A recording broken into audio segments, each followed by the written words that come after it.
చిత్రమైన శిక్ష. పూర్వకాలమందు కాశ్మీర రాజ్యంలో ఒక శిల్పి ఉండేవాడు. అతడు ఒట్టి సోమరిపోతు. ఏ పని గడువు లోపల చేయడం అనేది అతడు ఎరగనే ఎరగడు. ఆనాడు కాశ్మీర రాజ్యాన్ని ఏలే రాజు చాలా బుద్ధి కుశలత కలవాడు. ఎంత పెద్ద నేరం చేసిన వాళ్ళకైనా శిక్ష విధించేవాడు కాదు. నొప్పించకుండా నవ్వుతూ మాట్లాడుతూనే బుద్ధి చెప్పి వాళ్ళ తప్పు వాళ్ళు తెలుసుకునేటట్లు చేసేవాడు. ఆ ప్రభువు ఒకప్పుడు ఈ శిల్పిని పిలిపించి నది తీరాన ఒక దివ్య భవనము, ఉద్యానవనము నిర్మించమని ఆజ్ఞాపించాడు. కొన్ని సంవత్సరాలు గడువు కూడా పెట్టాడు. రాజాజ్ఞ ప్రకారం శిల్పి వెంటనే పని ప్రారంభిస్తున్నాడు. కానీ సంవత్సరం గడిచినా భవనానికి ఒక ఆకారం అంటూ ఏర్పడలేదు. అదేవిధంగా ఏ పని పూర్తి కాకుండా 2వ ఏడు కూడా గడిచిపోయింది. 3వ ఏడు, 4వ ఏడు కూడా అలానే వ్యర్థంగా గడిచిపోయినాయి. 4 ఏళ్ల తర్వాత ఒక రోజున రాజు తన భవనము, ఉద్యానవనము ఎంతవరకు తయారైనాయో చూద్దామని వెళ్ళాడు. చూస్తే ఏముంది? పని లేదు, పాటు లేదు. శిల్పి ఒక పెద్ద చలవరాతి పైన కూర్చొని పనివాళ్లతో కథలు, కబుర్లు, ఊసులు చెప్పుకుంటూ నవ్వుతులాడుతూ ఉన్నాడు. ఇదంతా చూచాడు రాజు. కానీ కొంచెమైనా శిల్పిని కోప్పడలేదు, మందలించనే లేదు. రాజును చూస్తూనే శిల్పి లేచి నిలబడి దండం పెట్టి, ప్రభు, మీ రాక వలన ఈ ప్రదేశం అంతా పావనమైంది. ఈ స్థలంలోనే భవనం కట్టాలని నిశ్చయించాను. ఇక్కడ నేను నిర్మించబోయే ఆ దివ్య భవనాన్ని చూచి దేశ దేశాల రాజులు, చక్రవర్తులు, పాదోషాలు అయ్యో మాకు ఇటువంటి భవనం లేకపోయే కదా అని అసూయపడతారు. భవనం చూచిన యాత్రికులు వాళ్ళ దేశాలకు పోయి అక్కడ దీని అందచందాలను గురించి 1000 విధాలా పొగుడుతారు. కవులు తన్మయులైపోయి పద్యాలు కడతారు అన్నాడు. ఈ మాటలకు రాజు మనసులో నవ్వుకొని, ఓయ్ శిల్పి, నీ తెలివితేటలకు నేను సంతోషించాను. ఒక చిన్న కథ చెప్తా విను. అనగనగా ఒక రైతు. వాడు సోమరి. దున్నవలసిన కాలంలో భూమి దున్నక, చల్లవలసిన ఋతువులో విత్తనాలు చల్లక, చూడండి నా భూమి ఎంత సారవంతమైనదో అని పొగుడుకుంటూ కూర్చునేవాడట. తీరా చూస్తే ఏముంది? భూమి నుండి కలుపు, చెత్త కనపడేది. చెమటోడ్చి కాయా కష్టం చేస్తే భూమి పండుతుంది గాని మాటలతో అవుతుందా చెప్పు? అయితే నువ్వు అలాంటి వాడివి కావులే. నీ పని చూచి మెచ్చుకొని బహుమతి ఇద్దామని వచ్చాను. ఏది? నువ్వు నిర్మించిన దివ్య భవనం చూపించు అంటూ ముందుకు అడుగులు వేసాగాడు.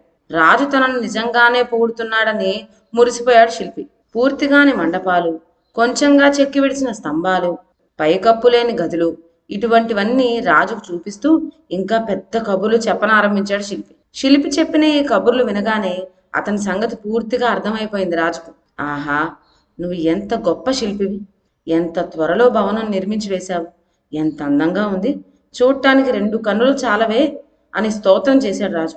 నిజమే అనుకోని ఉబ్బిపోయాడు శిల్పి. కొంత దూరం నడిచి వెళ్ళాక రాజు అతనితో, శిల్పి, నీవు నా ముందు నడుస్తూ మన భవనం యొక్క చిత్ర విచిత్రాలను వరుసగా చూపించాలి అన్నాడు.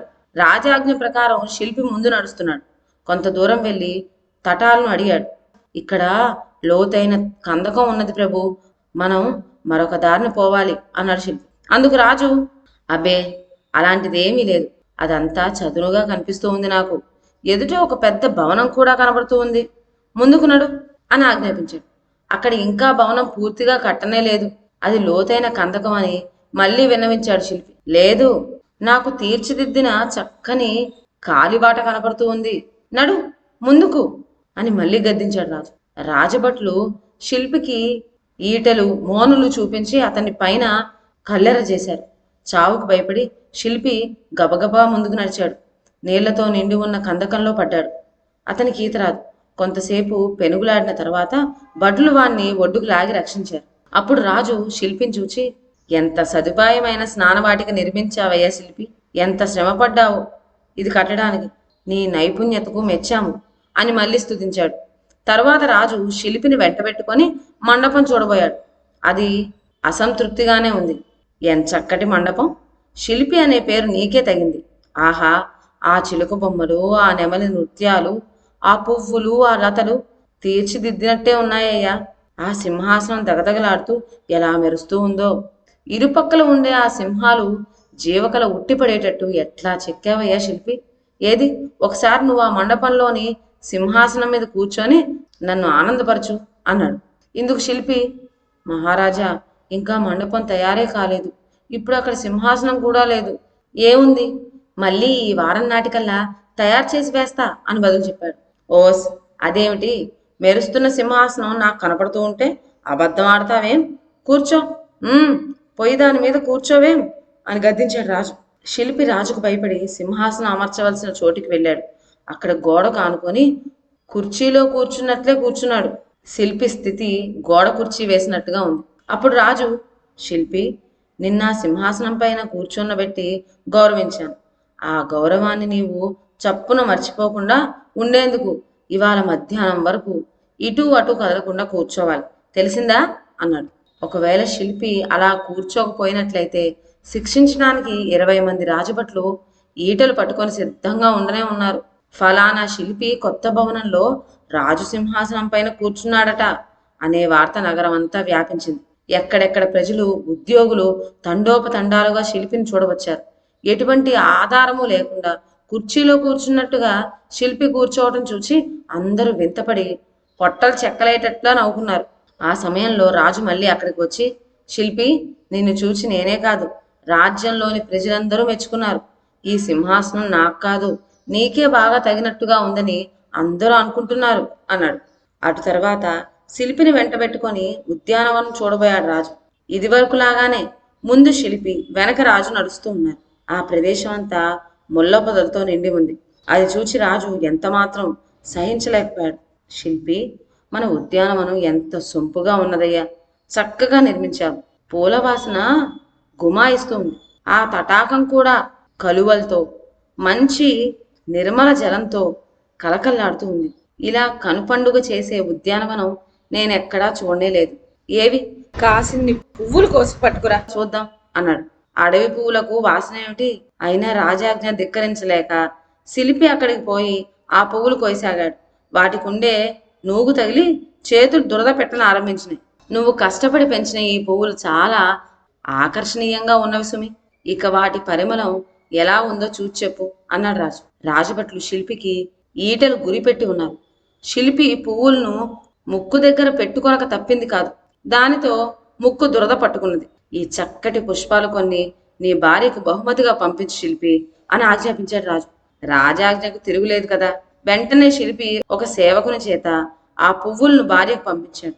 శిల్పి ఇంటికి వెళ్ళిన ఆ సైనికుడు కొంచెం సేపట్లోనే తిరిగి అక్కడికి వచ్చేశాడు. బాబయ్య, పువ్వులు చేత పట్టుకొని వెళ్ళి ఇస్తే సంతోషించడానికి బదులు నన్ను, భర్త గారిని కూడా ఆ యమ్మ చెడతిట్టి పోసిందండి అంటూ ఆ తిట్లన్నీ పూసగుచ్చినట్లు రాజుగారితో చెప్పాడు. అక్కడ ఉన్న ప్రజలందరూ ఈ సంగతి విని పక్కపక్క నవ్వారు. అప్పుడు శిల్పి రాజు కాళ్ళపైన పడి, నా వల్ల పెద్ద పొరపాటు జరిగింది ప్రభు అని క్షమాపణ కోరుకున్నాడు. 4 ఏళ్ళు వృధా చేసినందుకు ఎంతగానో విచారించి తన పని ఆనాడే ప్రారంభించాడు. కొన్ని నెలల్లోనే నది తీరాన రాజు కోరుకున్న దివ్య భవనం, ఉద్యానవనము వెలిసినాయి. సోమరితనం పోగానే శిల్పి నేర్పరితనం లోకానికి వెల్లడైంది. అప్పుడు రాజు అనేక విధాల శిల్పిని బహుకరించాడు. ప్రజలు మెచ్చారు. రాజు శిల్పికి చెప్పిన ఈ గుణపాఠం ఒక్క అతనికే గాక రాజ్యంలోని సోమరిపోతులందరికీ బుద్ధి వచ్చేటట్టు చేసింది. ఇదండి వాళ్ళ కథ. మరొక మంచి కథతో నెక్స్ట్ వీడియోలో కలుద్దాం. అంతవరకు సెలవు. నా ఛానల్లోని కథలు మీకు నచ్చినట్లయితే నా ఛానల్ను లైక్ చేసి సబ్స్క్రైబ్ చేయండి. షేర్ చేయటం మర్చిపోవద్దు. కొత్త కథ నోటిఫికేషన్ కోసం బెల్ ఐకాన్ ప్రెస్ చేయండి. Thank you.